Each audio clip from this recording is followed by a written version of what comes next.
Hi everyone, my name's Kathy. Welcome to my frugality channel, Skint Living UK.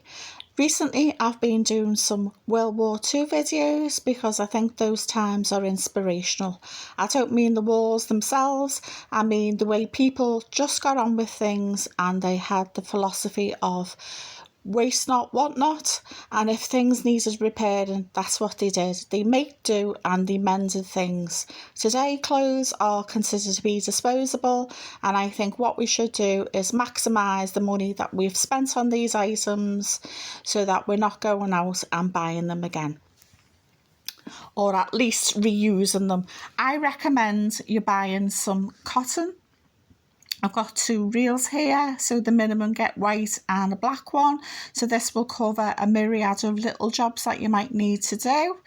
I've invested in a big sewing needle like this because I think it's easier to thread and easier to use. I've got arthritis in my hands, so I struggle. I think that's what puts a lot of people off sewing, because they have these little ones like this and they can be hard to thread, get a hold of, and I just think it's easy to drop and lose them as well. So I recommend, if you possibly can, to get yourself a big needle like that and invest in a pair of scissors. So I've got this old shirt here. It's full of stains on the collar, stains down the front. Because I have arthritis, I tend to spill everything everywhere. I'm really clumsy. So I haven't been able to get the stains out. So what I'm going to do is I'm going to cut the buttons off and save them.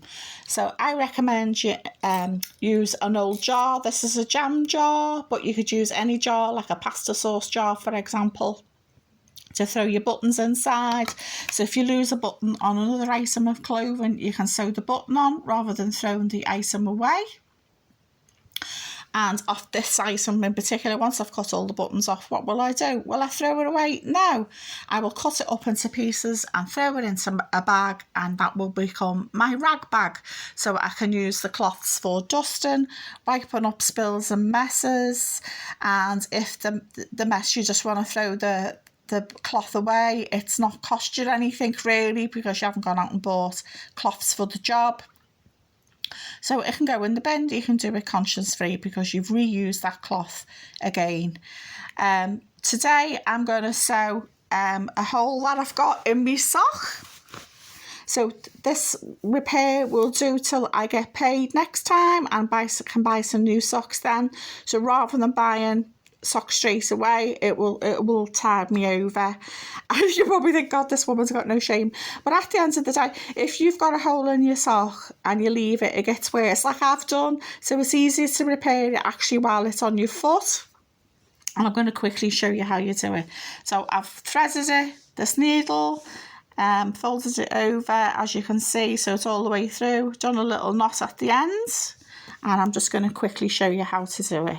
So you just put it in at the top. As you can see, it's not rocket science. Go back to the left, to the right, left to right, left to right. Because I find no matter where the hole is on your sock, it's easier to do it on your foot. Because if you try and sew it with your hand, it can end up getting knotted. It can end up getting sewn onto other pieces of the sock. Years ago, they used to have what was called a sewing mushroom. It was made of wood, and it looked like a little mushroom, a little toadstool, and they would sew the item on the sewing mushroom. But I find it's just as easy, as you can see, to sew it while it's actually on your foot. So I just keep going left to right. Not particularly tidy, but it does the job. And then when you've got to the end, I just thread it through back to the beginning, like that. And I'm twisting it around my fingers, pull it off, and then it's done. There you go. Not pretty, but it'll do. And then just thread your needle back into the cotton reel, throw it in your jar, probably won't fit now, and there you go. It's all in one place, stored for another time, for another little job, and you'll know where to find it. So let me know what you think in the comments below. What little jobs do you do to save some money? And it would be great to know if you do the make do and mend philosophy as well. I'm a great believer in the waste not, want not philosophy too, because if you've got stuff there, why not use it? So bye for now, and I hope to see you soon.